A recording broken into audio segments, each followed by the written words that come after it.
بیزنس نوی آیله امامعلی رحمان باید هر نفری به پایتخت وارد می شده به آیله پول پرداخت کند. فعالان سیاسی قرغیزستان که تظاهرات کرده بودند تا آخر دکبر در بازداشتگاه می مانند. مقاومت شدید طالبان با مخالفانش در منطقه های همسرحد با تاجیکستان. در برآمدگاه شهر دوشنبه سمت ولایت سوخت برای رانندگان و مسافران ایستگاه یا ترمینال نو ساخته شده است که صاحبش را یکی از نزدیکان پرزیدنت تاجیکستان می‌دانند. به اطلاع رادیوی آزادی ترمینال نو را شرکت تاجیک فینیش ترانس بنیاد کرده است که مؤسسش شرکت فراز میباشد. شرکت فراز یک شرکت همکاری متعلق به شمس الله صاحبوف داماد امامعلی رحمان رئیس جمهور تاجیکستان می باشد که از 11 مارس سال 2020 دیگر رسما وجود ندارد. در سامانه رسمی تاجیک فینیش ترانس گفته می شود که این شرکت 18 ترمینال نقلیاتی کشور را اداره می کند. ترمینال نو در مساحت نزدیک به 6 گکتار و با خرج 7.5 میلیون سوم بنیاد شده است.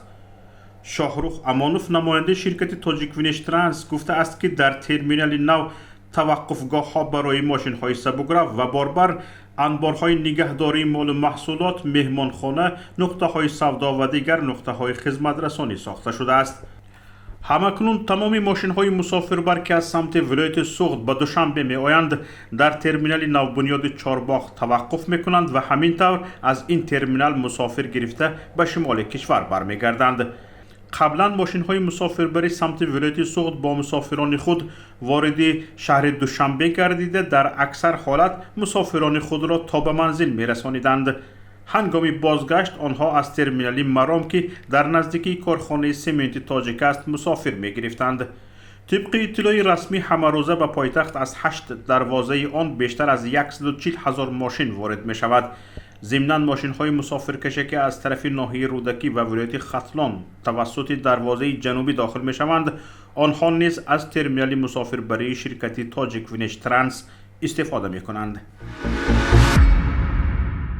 سیاستمداران و فعالان قرغیزستان را که روز 24 اکتبر با اتهام تشکیل بی‌نظمی‌های عمومی و غصب قدرت بازداشت شدند به حبس پیشکی گرفته شدند و تا 20 دکبر و ایدهشان تا 23 دکبر امسال در حبس میمانند. دادگاه ناحیه 1 می شهر بشکک در این باره حکم خود را صادر کرد و همه آنها به بازداشتگاه موقتی یا سیزایی رقم 1 بشکک انتقال یافتند. وکالتداری حقوق انسان یا خود امبودسمن در قرغیزستان اتر عبدالرحمتووا گفته که برخی از بازداشت شده ها شکایت کردند که مقامات حفظ حقوقهایشان را پایمال میکنند.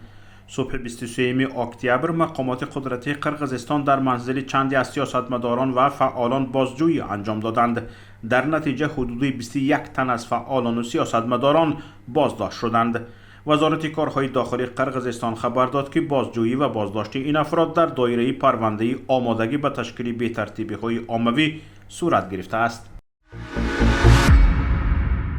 مسئولان اطلاعات و فرهنگ ولایت بدخشان افغانستان از آغاز عملیات مختلف در این ولایت در یک هفته گذشته خبر دادند که بر اثر آن 38 مخالف حکومت طالبان کشته و 78 نفر دیگر دستگیر شده‌اند.